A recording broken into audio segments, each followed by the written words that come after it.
On ajoute une macro pour l'ouverture du formulaire à partir de la feuille Excel. On va dans Module, on met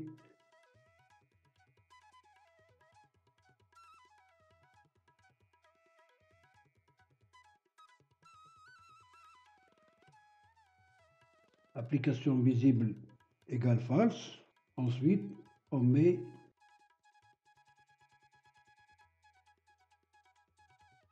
point show.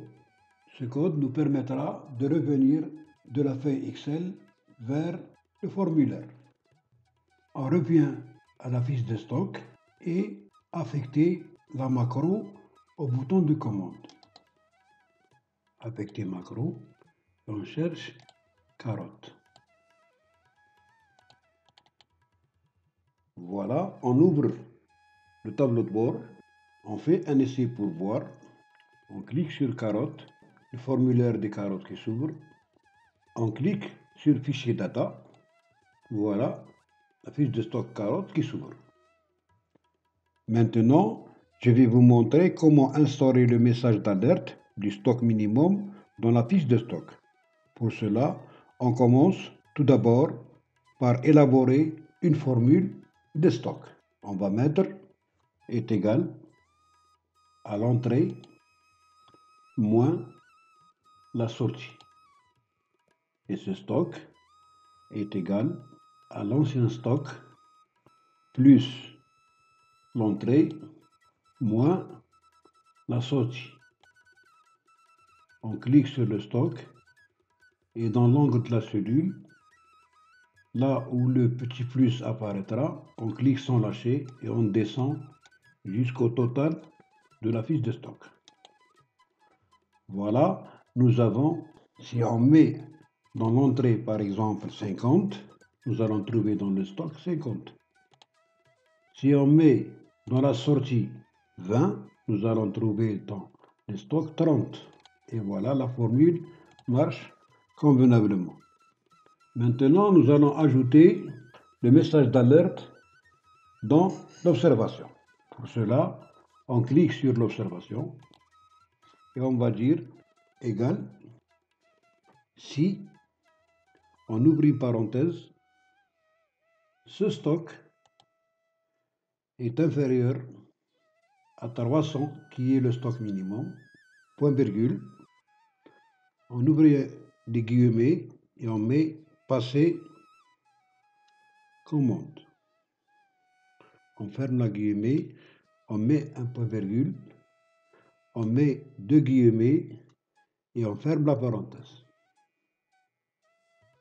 Maintenant, on va cliquer sur l'angle de la cellule.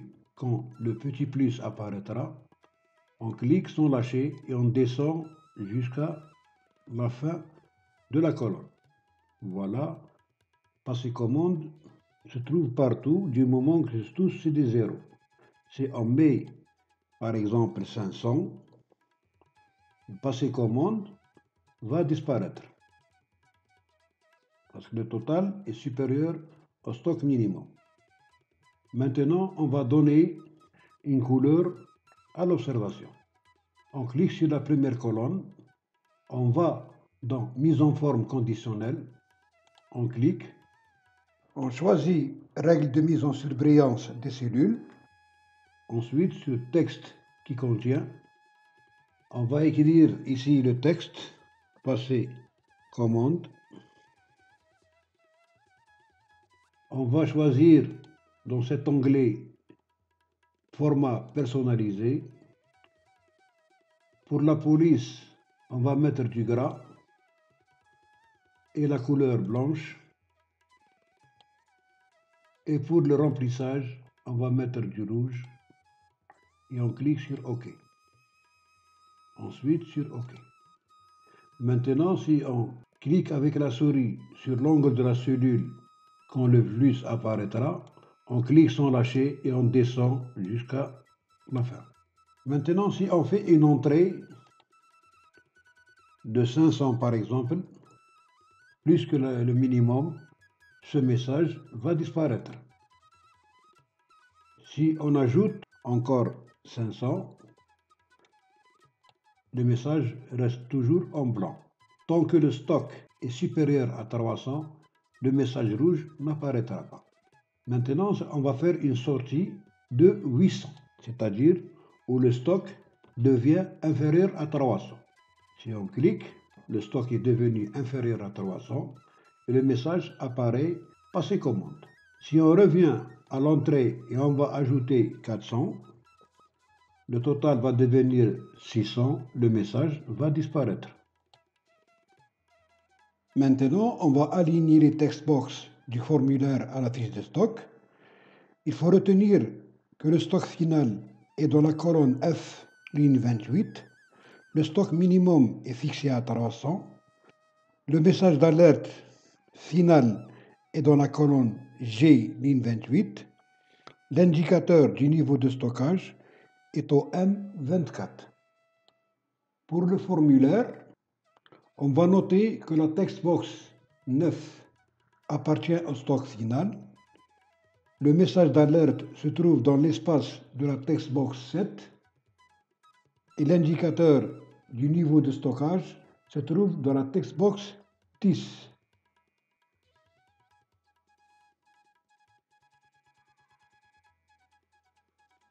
On revient à la codification dans l'espace de userform initialize. Pour la textbox numéro 9, on met range F28. Pour la textbox 6 du stock minimum, on maintient E4.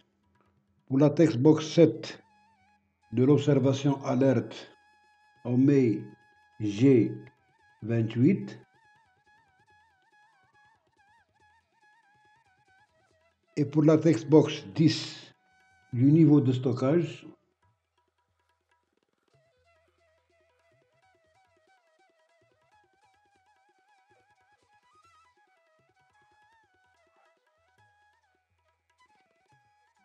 on va aussi corriger le CMD Consult. Textbox 7, on met G28. Textbox 9, on met F28.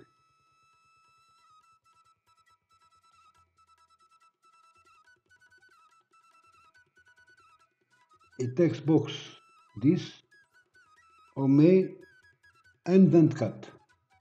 Et on sauvegarde. On passe à la dernière étape, la création du graphique pour le suivi du niveau de stockage. Pour cela, nous devons créer des paramètres qui se composent comme suit. Le premier paramètre est composé de 4 zones. La zone rouge, qui représente le stock de sécurité, est égale à 1.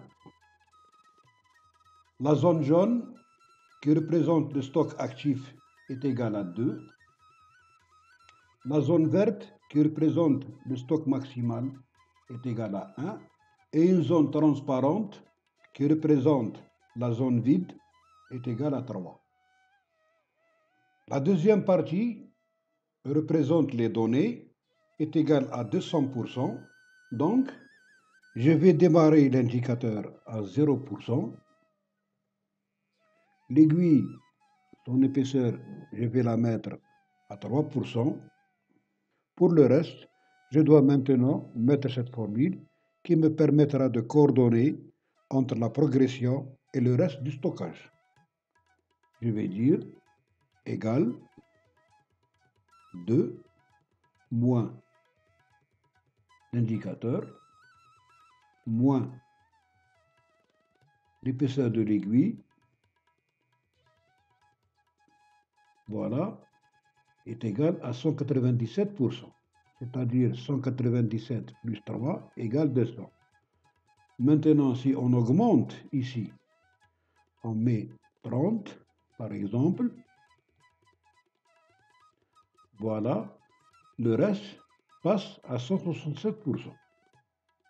Maintenant, on va insérer un style de graphique et on va choisir un anneau. Pour cela, on va dans Insertion, ensuite dans Graphique et choisir un anneau. Rien n'a été proposé par Excel, c'est pas grave. On va dans Sélectionner les données et on clique sur Ajouter. Nous avons une seule zone, donc on supprime ce qui a été proposé égale 1 et on va sélectionner les 4 zones.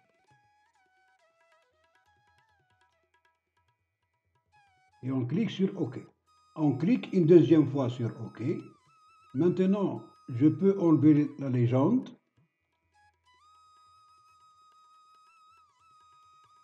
Pour le titre, je vais mettre niveau de stockage.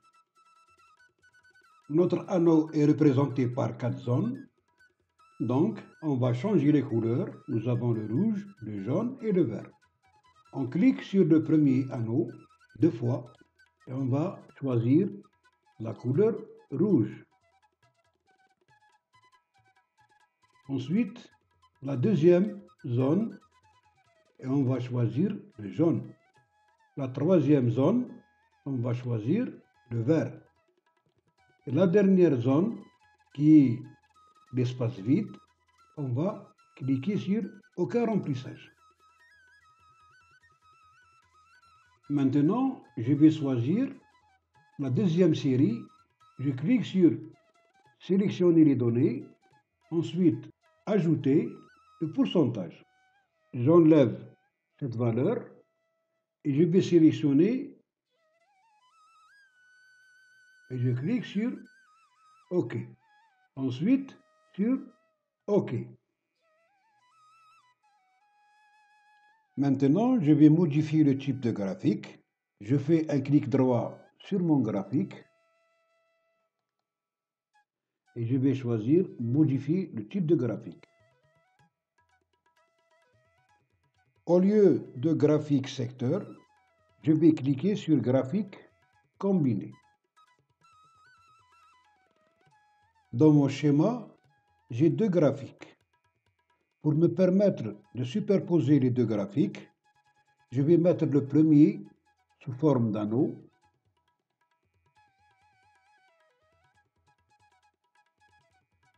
Et le deuxième, je vais le mettre sous forme de secteur.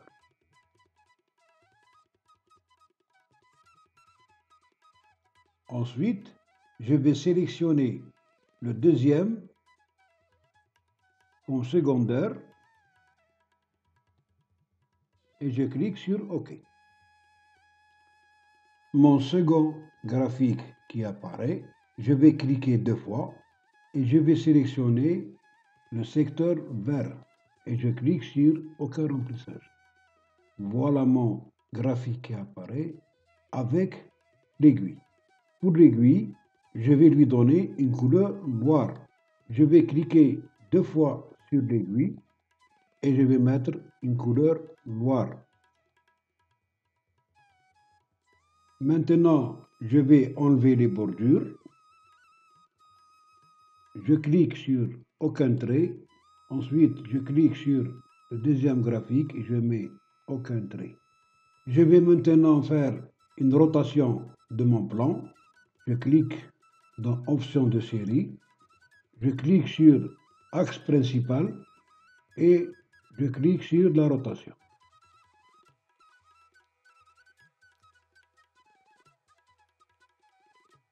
Maintenant, je passe au second, l'axe secondaire. La même chose, je fais la rotation pour le remettre à 0.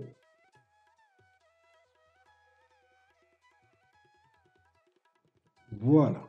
Je reviens sur les remplissages. Je mets une autre fois l'axe principal et je reviens sur les remplissages. Je clique sur l'anneau et je mets aucun trait. La même chose pour les autres. Je reviens sur l'option des séries et je vais mettre l'axe secondaire en première position. Maintenant, si j'ajoute à mon indicateur, je le mets à 50%, l'aiguille va se déplacer de 50%.